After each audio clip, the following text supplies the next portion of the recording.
Ladies and gentlemen, please welcome the Honorable Dan Hannan, Member of European Parliament and Alliance of European Conservatives and Reformists.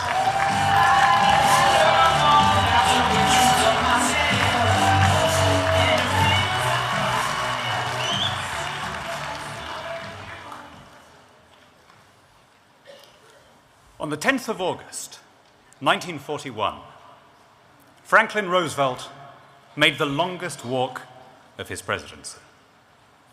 Until then, in a way that is today literally inconceivable, the media had contrived to hide the fact of the president's polio from the electorate. Photographs always showed FDR seated or standing unaided. But that day, invited by Winston Churchill to join him on the decks of HMS Prince of Wales off Newfoundland, FDR was determined literally to rise to the occasion.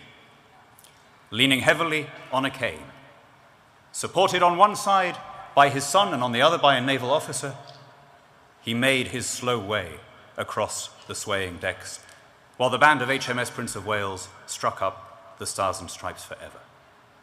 And what followed was the most extraordinary demonstration of what binds the English-speaking peoples together. Churchill knew that it was not enough to appeal to the president as one democratic leader to another. He had to show that deeper consanguinity of values, that deeper affinity of culture upon which the union of English-speaking peoples rested. It happened to be a Sunday morning, and the crews of the two vessels, the USS Augusta, which had carried Roosevelt, and HMS Prince of Wales, were paraded for a joint religious service.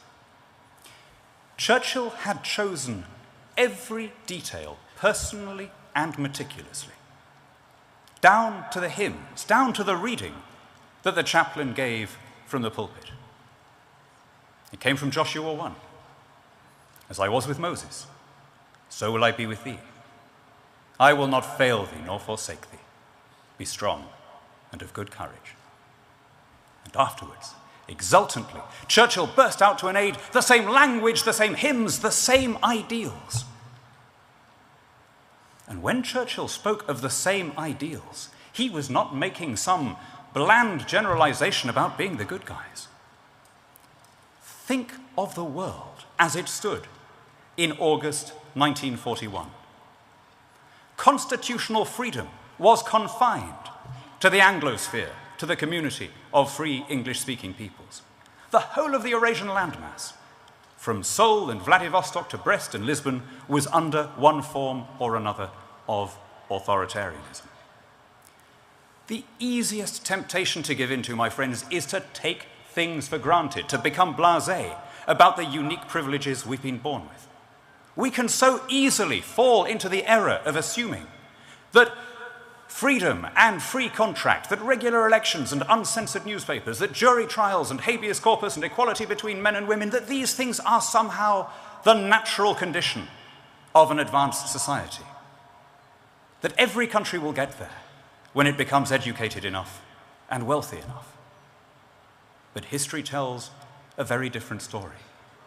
Those precepts were overwhelmingly developed in the language in which you're listening to these words. We now tend to call them Western values. Sometimes we even call them universal values. But you know what? We're being polite. The reason they became Western values, if we're blunt about it, was as a direct result of a series of military victories by the English-speaking peoples. If the Second World War or the Cold War had ended differently, they would not be universal values today. They wouldn't even be universal aspirations today. Our fathers, yours and mine, not only defended freedom in their homelands, but took the promise of liberty across the oceans. And as a result, our species has been elevated to a pinnacle of wealth and freedom and happiness that was previously unimaginable. There are many who are now quick to criticize US hegemony. But you know what? They would be a lot quicker to complain if it waned. You don't have to look too far to see some of the alternatives. We have been fortunate, blessed in the nature of our superpower. 40 million people around the world tuned in to watch your presidential inauguration.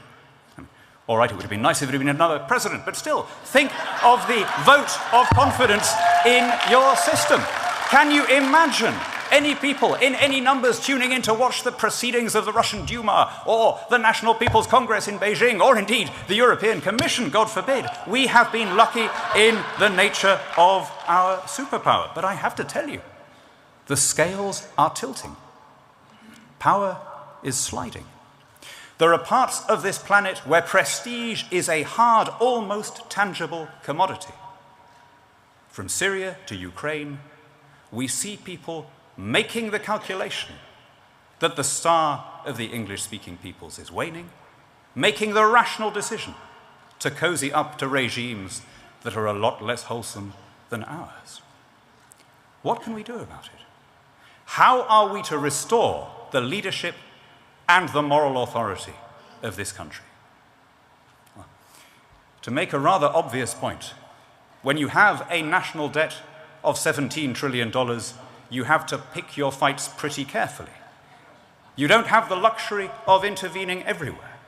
You're not in a position to offer succor to every stricken nation to deploy troops in every war zone. So what are we to do to restore the example, the influence, the authority, the legitimacy of your system? Well, if we're not going to be sending Apaches to the level sands of Syria, if we're not going to be sending Humvees to the broad wheat fields of Ukraine, how to restore your authority? By restoring order and sanity to the federal budget.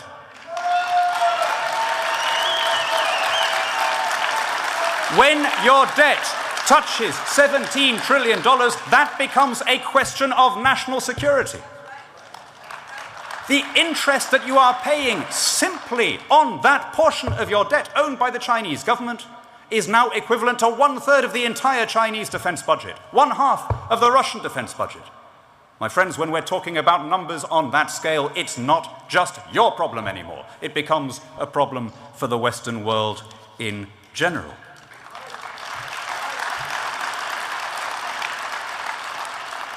The problem may be global, but the solution has to come from you.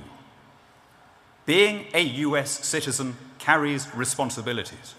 And chief among those responsibilities is that when you see your politicians going astray, it is for you to correct them or to replace them.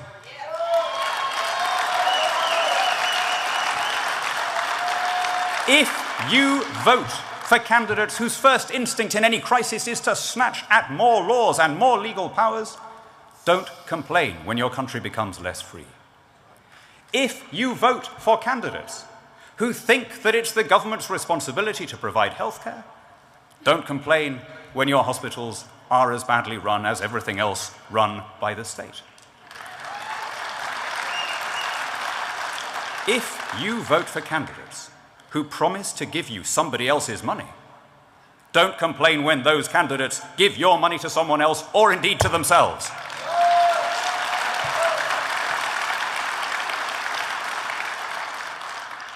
Now, you might ask, why is a British Conservative coming to CPAC and talking about domestic US politics? I'll answer frankly, my friends. No English speaker can be indifferent to the fortunes of this republic.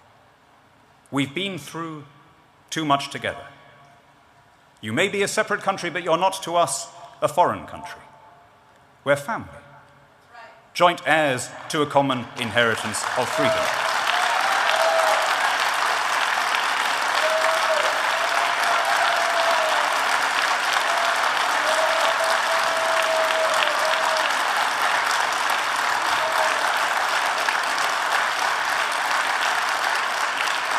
The men who made this republic, men of patriotism and farsightedness, didn't see themselves as innovators.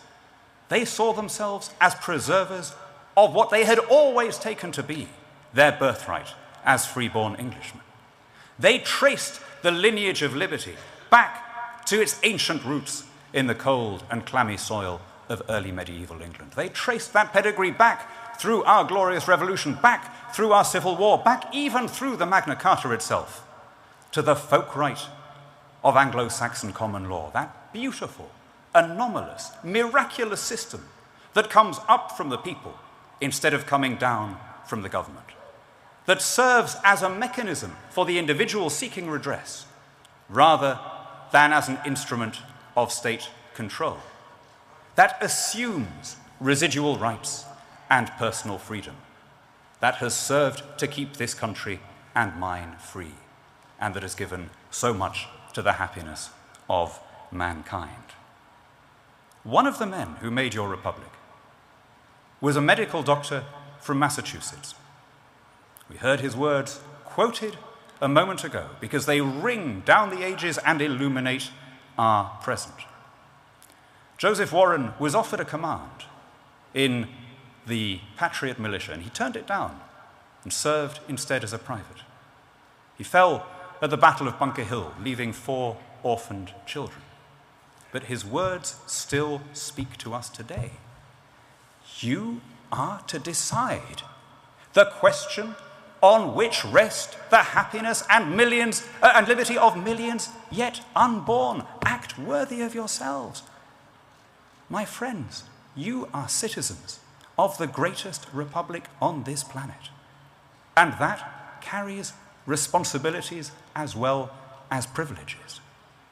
It is for you to keep fast the freedoms that you inherited from your parents and to pass them on intact to your children. Act worthy of yourselves.